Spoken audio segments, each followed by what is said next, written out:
So, as we've said before, amphibians and reptiles are ectotherms, so their body temperature is heavily influenced by the environmental conditions.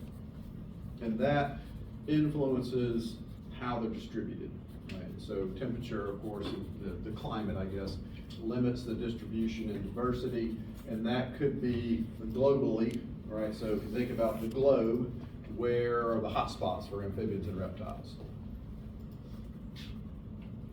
What kind of habitat would you go to if you wanted to see maximum number of amphibians and reptiles on Earth? Tropics, right? Tropical climates, typically wet tropics, right? There's some dry tropical regions, but wet tropics because it's wet, which organisms, animals are, and plants, all living organisms are made up of water, and it's warm, right? So it's easy to live in tropics, and so that's where most of amphibians and reptiles are going to be globally. Also regionally, right? So if we look in the United States of America, where would you find more amphibians and reptiles? Southeastern U.S. Why? It's moisture. It's wet and it's warm. Yeah. So again, this easy for living organisms. And there's some other factors that play a role in that. But if you go to any one place, generally places that are warmer and moist are, hot spots for diversity of amphibians and reptiles. It can also affect them locally, right? So in any given landscape in Weakley County, you're going to find more amphibians and reptiles in certain habitats. Typically that's going to be what kind of habitat? Forested habitat, because they might not be as warm, generally they're the same, but they're what? Wet. They're wet, they're moister, right? So even if you go out on a dry day, it's gonna be more moist in a forest than it is gonna be out in the open grassland or prairie type of habitat. So the temperature is gonna really affect where you find organisms globally and locally. And also, on a given day, in a particular habitat, is gonna have an influence on where you're gonna find them, right? So in the morning time, you're gonna find a garter snake on the edge of the field, and in the middle of the day, you're gonna find the garter snake in the forest, because now on the field is too hot. So it really affects their distribution. So of course, solar energy is the direct source of heat for these animals. That can be either directly or indirectly, and I'll talk a little bit about how these animals get their exchange heat energy with their environment. That's basically what we're going to talk about. We're going to talk about how to get heat energy in, how to get heat energy out, and how to maintain it at a particular level, and what animals do to do that. So, of course, the activity patterns and distributions are going to be different if we compare amphibians and reptiles. How come? Because amphibians have permeable skin. What's that? Amphibians have permeable skin. Absolutely, amphibians have permeable skin, so that means they've got some limitations that reptiles don't. They can't go out and try to get their body temperature up really quickly by basking in the sun, because that's also going to dry them up completely, and they won't be able to maintain their osmolarity that we talked about last time. And so ultimately, amphibians are going to have generally lower body temperatures, lower metabolisms than reptiles do, because reptiles can do that because their skin is not permeable to water. So amphibians operate at much lower body temperatures. And so, when we think about the activity, we think about amphibians and reptiles being active during the summer. But you guys know now that a lot of amphibians are active during the winter when it's cold. Things like the salamanders particularly, going out and laying eggs during the cold season. And part of that is driven by the habitat that they lay their eggs in. Right? They can't wait until spring, because once you drop your eggs there and then you wait 3 weeks, those pools are dry. And so there's some limitations there. So they're adapted to operating at lower body temperature. They tend to be nocturnal, of course, especially when? What time of year? The summertime, when the daytime temperatures are just too high for them to be active in the middle of the day. They're going to be more typically active at night. And it's not just temperature, of course, for them, it's also humidity, and so that's going to be a driving factor for amphibians. Okay, reptiles, on the other hand, of course, are different. Their skin is not permeable to water, which means they can afford to try to get their body temperatures higher without drying out, right? And so Of course, the advantage of that is metabolism is gonna be higher and they can be much more active. Most of you have not had trouble chasing down a spotted salamander because they don't move very fast. But if you're trying to chase down a black racer or a whiptail lizard, the outcome's gonna be different. And that's because their body temperatures are higher, metabolism's higher, everything the cells do is happening quicker, just because of that fact. So reptiles tend to be more diurnal, except when?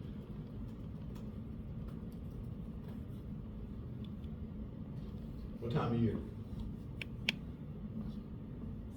Summer, how come? Too hot. Yeah. I mean, they all have limits, right? So these animals generally have higher body temperatures, but even as, like in the summertime, in July and August, when daytime temperatures are 106, they're not gonna be active, it's just too hot. A lot of times it's also too dry, so there's nothing happening, so there's no reason for them to be active, so they wait until nighttime, and then they go out because they can tolerate those body temperatures a lot more. Okay, so some terms that you have to get familiar with and to really kind of understand what's happening. Include some things, so preferred temperature, and so this is the preferred body temperature. Of course, that's usually a range, but the preferred body temperature is determined experimentally, essentially, right? It's really hard to tell the preferred temperature of an animal in the field. And the reason why that's true is because the only way you can do that is you go out in the field and you find an animal, you look at where it is, and then what do? Do it again at another temperature? What's that? Do it again at another temperature? Say it again. Do it again at another temperature? Well, so you go out, when we go out in the field, oh, there's a rattlesnake sitting right over there. I'm gonna go out there and catch the rattlesnake. I don't know why I said rattlesnake. And then I'm gonna stick a thermometer up its butt and get a body temperature. And so I'm like, okay, that's the temperature of that one. I'm gonna go over here, I'm gonna get this one, stick the thermometer up its butt, get a temperature. And what about if all the snakes I found had the same body temperature? Could I say that's their preferred one? Jordan says no. I say no too. How Taken come? all the same day?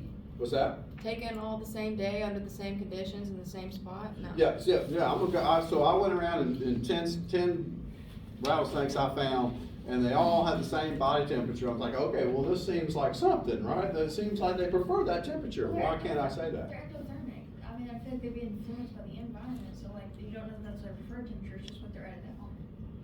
I don't know if that's preferred. I don't, maybe that's what they're at that moment, but why does that not tell me? There's one thing I want you to tell me that would preclude me from saying that's what they prefer. Like if you went to the ice cream shop and said, I want some ice cream, and they said, okay, well, we got vanilla. And you would say, okay, what about anything else? Nope, that's what we have. Are you gonna take vanilla? Yeah. Yeah, heck yeah. And so I'm gonna observe all the people and say, oh, well, the preferred flavor is vanilla. What's the problem with that? Yes, That's the only thing available. And the same thing applies to animals out in the wild. We don't know what the available temperatures are. If they prefer something higher, but they can't get it anywhere else than where we found them, then that's not their preferred temperature, right? So it's really difficult to figure that out. And there's been lots of field studies to do that very thing. And the way we do that is we put models in different microhabitats that resemble the heat absorption characteristics of any particular given snake at a particular size, and we compare our observations to those models. And so now we can get a better feel for, you know, what temperatures they're looking for given these as the option. So it's not impossible, and it doesn't really matter what their preferred temperature is if it's never available, right? So that really has to be a component. You really have to know what they're doing in the wild because that's their situation. So, but in the lab, what you typically do is just have a gradient basically. On one end it's this temperature, on one end it's something different. You put an animal in there, you give them a certain amount of time and they move around and then they settle on a particular temperature. You do that 1,000 times and you get a pretty good idea of what that species prefers in terms of their body temperature. So the preferred temperature is typically determined in a gradient, because that gives them options, and you know exactly what the options are, and you know what they're deciding ultimately. Another important term is set point temperature range. Okay, so this is a range of temperature outside of which the animal does something to adjust its temperature. Okay, so if the range, if the body temperature gets too high, then they'll do something to bring it back down. If the temperature gets too low, then they'll do something, if possible, to get it back up. So that's the set point temperature range. It's that mark where they start doing something. And that's something that we're gonna call as thermoregulating, right? So the adjustments in body temperature. Critical thermal maximum, kind of obvious, I mean not obvious, but this is the maximum temperature at which the animal can maintain coordinated movement. Okay, so typically, instead of just dying, what happens is animals that are stressed, heat stressed, either high or low, will lose their ability to move around in a coordinated way. And sometimes I've taken advantage of that, so if I catch an animal out in the field and I want to take a picture of it, I don't really do this very often, you're not supposed to do this, but if I'm gonna preserve it, I want to get some pictures of it before I preserve it, I will put it in the refrigerator. Like a snake, for example, so, or a lizard, anything really. But the body temperature goes down, metabolism goes down, loses ability to have coordinated effort or movement, and so then I can pull them out and just put them on the table. They don't move a whole lot, but when they do, it's like, I can't figure out what's going on. Right, so putting them like that, so I can keep them still for a few minutes and I can take pictures of them. So it can go on either end. Once they get too hot, that happens. If they get too cold, that also happens. Okay, so that's critical thermal. Minimum, of course, is the downstream end of that. And then thermoregulation is some type of behavior or physiology or morphological adjustment that allows the animal to get back within the set point temperature range. And so they're doing something. Sometimes it's not visible because it's physiological, but ultimately they're changing their circumstances so that their temperature can go back into the set point temperature range. Another term that's important is thermal conformity. So conformity just means what? A general term. What happens if you conform? Just go Come with like everything something else. wants. Go with some other set, established rule or set of rules or clothes or whatever. If you're doing what everybody else is doing, that's conformity. So thermal conformity is when the animal's body temperature does the same thing as the environmental temperature that they're in. That make sense? And so sometimes amphibians and reptiles do that. Particularly, if you think about reptiles in particular, they're mostly doing that when? When would you expect a lizard to be a thermal conformist? Where they're not trying to maintain their body temperature at a particular temperature. The outside temperature is the temperature they want.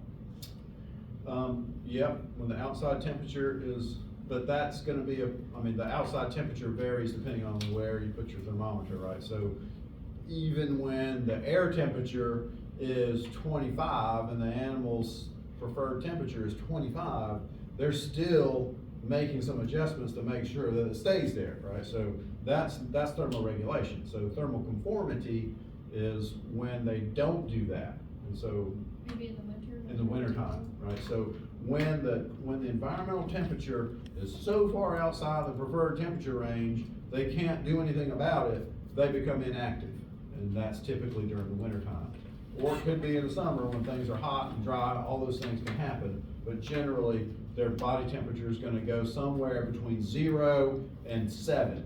And it's just gonna go up and down like that every day, all day long. It's gonna do that, and then at some point in the spring, the temperature is gonna go up enough for them to come out of that and come up onto the surface. Hey, okay, I get back to my body temperature that I like. Okay, so thermal conformity is the occasion where they're not trying to maintain body temperature. They're just letting their body temperature fluctuate with the environmental temperature. And for reptiles, that's mostly happening during the winter months when they can't really reach the proper temperature that they need. Okay, so like I said before, mostly what we're kind of talking about is how these animals essentially maintain that, right? So, and talk a little bit about what's going on. So if we think about just the preferred temperature, that range of temperatures is mostly when enzymes are functioning optimally. Right, and so, of course, enzymes are proteins, right? And so proteins change shape with the temperature and some factors and stuff that we talked about, hemoglobin and things that affect enzymes. But so this is what they're trying to accomplish. We've all got enzymes, and those enzymes are, what the enzyme looks like is ultimately determined by what? What's the ultimate? I don't want to do it away, but if we follow the origin of a particular enzyme, how it looks is definitively determined by what? Its function, No. the amino acids it has, What's that? the amino acids it has.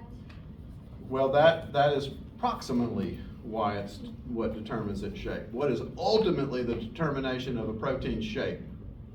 Bonds, what do you mean? Temperature? No. It's job. I mean, all the things that we're talking about can affect the shape. And you're on the right track. So the sequence of amino acids in there is going to determine what it looks like at any particular temperature or pH or whatever the cofactors, all those things that are happening. But ultimately, so all those things are determined by the sequence of amino acids. But what determines that? The mRNA. DNA does, right? So DNA is the ultimate controller of these enzymes. So that's not going to change, right? So the DNA that an organism inherits is it. There's no way to change that. And the enzymes that are produced are because of what the DNA looks like. So these enzymes have to work under different conditions with the same sequence of amino. You can't change it, right? So, and we'll talk a little bit about that later. You got different options to do that, but that's what's going on, right? So that's why the animal's trying to get this temperature, because the enzymes work best at that temperature. That varies according to species and all those things, but that's the goal of these organisms. And so the idea is that these animals are trying to maintain a body temperature where that's true, and doing it without the internal mechanism of producing energy, right? So what they have to do is use the environment in a very specific way to maintain that optimum temperature, which affects how the proteins are working. Okay, so the characteristics of the organism, the thermal characteristics of the organism is going to be determined by several main things, right? And then within each one of those, there's a lot of minor things that will be very important. So, and they all have abbreviations. I'm not going to ask you for what the abbreviations mean, but I just want you to be familiar in the literature. If you see it, that's what it means. So QADS is solar radiation that is absorbed by the surface of the animal. So mostly that's through getting yourself in a position where you can absorb sun. M is metabolic heat production, right? So as our cellular machinery is working, it's not 100% efficient, obviously. So some of the energy that is, I'm going to put in quotes, wasted, comes off the organism in the form of heat, random increase of movement of molecules and stuff. So as we do stuff, some of the energy that we are releasing from ATP is used to do things that we want to do, contract muscles and things, but a lot of it is lost as heat, and that's why you give off heat after you hit a home run, a triple, because you're running fast, right? And so then you're sweating because you produce some metabolic heat. R is infrared radiation, or either received or emitted. This is true for all these organisms by the surface of the organism. So different forms of energy can be released from the organism. So metabolic heat or infrared. Infrared is another form of heat energy that these animals can either use to absorb or elements of their physiology, morphology allow them to release infrared radiation, we'll talk about that. Convection is the movement of heat energy from or to an organism through the fluid that surrounds the organism. So for a lot of these organisms, we're talking about water. Most of them we're talking about what? What's the fluid that we're walking around in? Air. And so, we're gonna lose some heat energy to that, or we can absorb heat energy from that. If it's water, same thing, it acts in a different way. Then you can have some heat gained or lost through conduction, so conductive heat exchange, and that is the energy that you pick up or lose if you're in contact with something specific, right, like an object. And so we saw an example of conductive heat exchange on our field trip on Thursday. What am I referring to? The tin. The tin, and also The road. the road, right? So we saw a cottonmouth and just laying on the road. There's no reason for a cottonmouth to be sitting on the road, right? Because there's no food there, there's no shelter, there's no resources there except heat being given off by the road after dark, or in the evening when the heat from the day has heated up the asphalt and now it's giving off heat, taking advantage of that to keep their body temperatures up. Or the tin that warms up in the sun, the snakes go under it, and they are able to maintain their optimal body temperature by doing that. You also can gain or lose heat through condensation or evaporation, so depending on what's happening with the organism. So as air condenses on an organism, they're absorbing some of that heat. As water in the organism evaporates, they're losing the heat. So that's typically kind of minor. So what I'll do is go through each one of those and just talk a little bit about some of the things that affect those things the most. And so if we just think of direct absorption of solar radiation, there's some things that obviously are going to affect that. Primarily the intensity of it, right? So you would expect on a sunny day for this to be a major source of heat exchange between the environment and the organism. On a rainy day, not so much, right? Or out in the field, lots. In the forest, not so much, because you're not getting any direct radiation. So it's always gonna depend on that. And that, again, also depends on the season, right? If the sun is at an angle, then you're gonna get less heat that way. If it's coming from directly above, then you're gonna get more heat. So it seasonally changes, it changes hourly, but ultimately the intensity of it. That doesn't make any sense. Oh, yeah. Now I see what comes next, it does make sense. So the intensity can be controlled by the organism, right? So if it's sunny and they're out in the sun, their body temperature goes up and it starts to get outside of their preferred temperature range, what are they gonna do? Could go into the shade. Maybe they won't though, because there's some things you can do without doing that that might influence the amount of solar radiation. So here's a lizard in the morning, essentially basking on a rock, trying to get his body temperature up.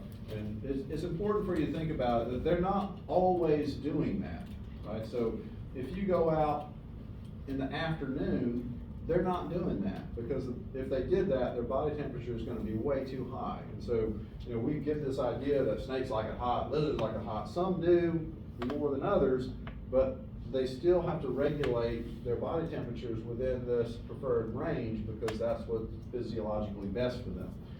In most cases, and we'll talk about some situations where it's not best for them. Okay, and then here's one that is kind of moderating it a little bit, right? How would you describe this one in terms of what it's doing? Can't make his mind up if he's hot or cold. It's halfway. Put it in a more physiological sense. Thermoreg. Huh? He's It's thermorregulating, right? It's not going all the way into the shade, because if he goes all the way to the shade, what's gonna happen? Body temperature goes too low if he goes all the way to the sun, so he's moderating that by just being out a little bit, and that's gonna affect the body temperature. You can really precisely manage the body temperature so that he's over there where the enzymes are acting the best. The other thing that's important about this is the surface area that's exposed. And you can do different things right, to expose that. So, you know, if you're, if you're trying to get a suntan, you're gonna go out and you're gonna lay like this, you know, lay and stretch out as much. But if you're trying not to get as much sun, you're gonna turn your body so that you've got the least amount of direct solar radiation hitting your body. And so you can turn by doing that, by changing the surface area. So you can do something different. It's kind of hard to tell on this picture, but so the shade is over here, so the sun is coming in this direction. So this animal, to maximize surface exposed, is turning sideways and having all that surface area exposed to direct solar radiation. That's going to increase his body temperature. If they're trying to cool off, they might do something different, right? Instead of like this, they're going to do like this. So the only spot on this animal the sun's hitting is right here on top of the head. Everything else is in the shade, right, of the animal. And so minimizing the surface exposed. So why would an animal just do that instead of going in the shade? Why don't they just go in the shade? It's wasting more energy to move. What's that? Wasting energy to move when they can just flatten their body. It might be energetically costly to go. How else might it cost for them to move over there? They expose us to predators. They're more visible doing that. What about all the other resources? What about mates? Maybe there's a mate over here. If I go in the shade, then I'm now not able to court. Some other male's gonna come in there and court the female. So a lot of other factors are playing into survival and reproduction of living organisms, not just their body temperature. So there's other constraints. So that might be best if they're trying to maintain the body temperature, but don't wanna go somewhere else in the environment. Okay. Another thing that's different is the absorptivity, right? So how much of the solar radiation is actually absorbed? And it can be managed through chromatophores, and we talked about this a little bit earlier. So melanophores are a type of pigment that's in the chromatophores, and they are dark pigments. And so these animals might expose the melanophores, so that makes them dark. So what's gonna happen to their body temperature? It's gonna go up, right? They're absorbing all the wavelengths of visible light, so that's heat energy, so they're gonna increase their body temperature. Iridophores, on the other hand, are more reflective, so they're gonna essentially hide the melanophores and expose the iridophores, and that lets the heat energy just bounce off. Not all of it, of course, but it's gonna reduce them, and all designed so that they don't have to do anything drastic to maintain a body temperature, like go somewhere else where they don't have proper resources. So in some organisms, essentially the light phase absorbs about 57% of the visible light, and that of course varies kind of organisms, but for the same species, the dark phase absorbs about 74% of the visible light. So you can see that all they have to do is change what they're exposing, and that's going to influence their body temperature. So here's what the dark phase looks like. So that's the dark, and of course, that's more likely to happen in the early part of the day, in the morning when they first come out of their burrow or whatever, trying to increase their body temperature. They're gonna be dark, and then as the day progresses, they lighten up, and that's gonna allow them to remain active longer. Okay, metabolic heat production is another major factor, and that can vary a little bit. So this is through the process of the production of ATP and the use of ATP, that's going to release heat. And some of these organisms are going to use that process to influence their thermal biology or their thermal conditions. This is going to be a relatively minor phenomenon for most, right? So, I mean, it's going to happen. They're going to release heat energy, but essentially that's going to be lost as heat, and they can't really use it that much. But there are some that do, and so it's related to the metabolism of these organisms. So, for example, small-bodied organisms, it's not very usable to them because they a lot of surface, a little bit of volume. So as the little bit of volume creates metabolic heat, what happens? It's instantly what? Lost to the environment. So they're just giving off heat. So they can't really trap it very well. And so it's not very useful to them.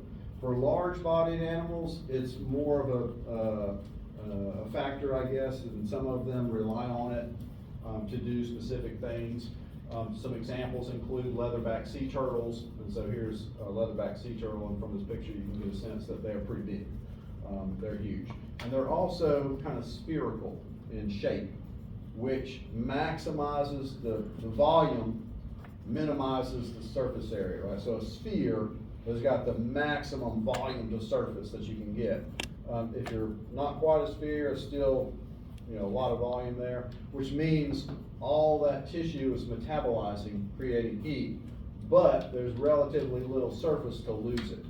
And so these guys, the leatherback sea turtles and some of the other larger sea turtles, are using that to maintain higher body temperatures in cold environments. And so they're reptiles, of course, living in cold water environments as little as 8 degrees Celsius. So cold, that's cold. And that's colder than our streams here in the wintertime typically, right? Our streams in the wintertime are typically around 10 degrees Celsius. So that's pretty chilly. And so these animals are using that to generate a lot of metabolic heat because there's so little surface to lose it. Their body temperatures might be 18 degrees Celsius above that, all right? So they're essentially warm-blooded organisms that are typically considered cold-blooded animals. And of course, this is not always happening, but when they venture into cold environments, that's going to be obviously an important mechanism for them to retain some body heat. Some other examples of that include some of the larger snakes, particularly pythons.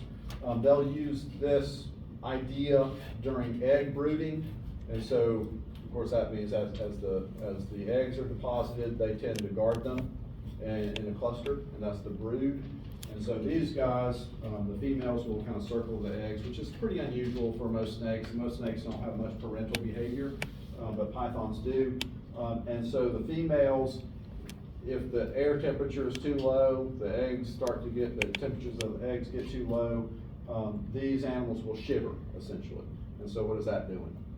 Generating heat or. It's increasing their, metabolism, the process of generating all, they're using up a lot of ATP, producing heat energy, and that's gonna be trapped because now they've created this situation where there's very little surface, a lot of volume in there by curling and balling up around the eggs, and that's gonna allow the eggs to develop at the proper rate. Not always will they do this, right? You don't always want development to be faster because that has its own consequences, and we'll talk a little bit about that when we talk about reproductive biology. And I guess we've done that a little bit. Okay, so another major factor is infrared radiation, and so this is a different form of heat energy that comes off of objects, basically. Essentially, any object can irradiate infrared heat energy. And some of these animals are going to use it to do specific things, but it can be a significant factor in their lives depending on what they're doing. So, and I'm just going to give you some examples. So, of course, the amount of transfer is going to depend on the difference between the environment and the animal. That's always typically going to be true. Also, the surface that it's exposed, again, that's almost always true. How much surface is available for the transfer of that type of heat energy. And then the other main thing is the infrared emissivity of the skin. So there are some skin types that allow infrared radiation to pass through, and there are some skin types that don't allow infrared radiation to pass through. And so some examples of how this kind of influences living organisms is going to be most important in desert lizards, just because there's so much infrared energy in the environment that they have to manage it in some manner. And so typically what we see in those kinds of organisms is they have two different types of skins, basically, in scales. So on the ventral surface, which is where? Tell me where the ventral surface is on a lizard. Belly, right? So they're on the bottom. And so on these, on the scales of the ventral surface, the scales have very low emissivity. And so this is what it looks like. And so typically they're pretty shiny. And so when you flip them over, the surface looks shiny, and that molecular structure of those scales doesn't allow much infrared radiation to penetrate in or out. Okay, and so ultimately, it's gonna be much different than the dorsal scales, which are the ones on the back, and those have more of a matte finish, and so, and the cause of that is it's kind of irregular, it's kind of bumpy looking. So this is what the dorsal surface looks, so matte, glossy. And so the matte scales have a very high infrared emissivity. And so this is preventing infrared, this is allowing infrared transfer. And so the idea is that if you're a desert lizard running around on the surface of the sand, the temperature is hot, that's one thing. That's not what I'm talking about, right? The temperature is hot, but it's also emitting a lot of what? Infrared radiation, and that's gonna be passed into the organism unless what? Block it. Huh? Block it. Unless you block it with skin that has low emissivity, doesn't allow it to pass. So this desert animal is out in the desert. All the other sources of heat energy are just pounding it. So one of the things that they can do is limit at least some of it, right? The infrared radiation that's coming from the sand, the surface, cannot pass through the belly scales. On the other hand, the dorsal scales are matte, and they have very high emissivity. So what's happening there? Absorbing a lot of radiation. It will be absorbing a lot of radiation, but we're talking about a particular type of radiation. We're talking about infrared, and the matte scales have high emissivity. The infrared radiation is coming from the surface, or it could also come from the organism, right? So what's happening with the matte scales? They're giving off. It's letting it go, right? So the belly scales are blocking it. The matte scales are letting any kind of infrared energy pass out of the organism into the air that has relatively low infrared radiation coming from it. So, and that's of course only part of their thermal environment, but that's one element that they can control to some extent. Okay, I'll stop here. We'll talk about convective heat exchange on, wow.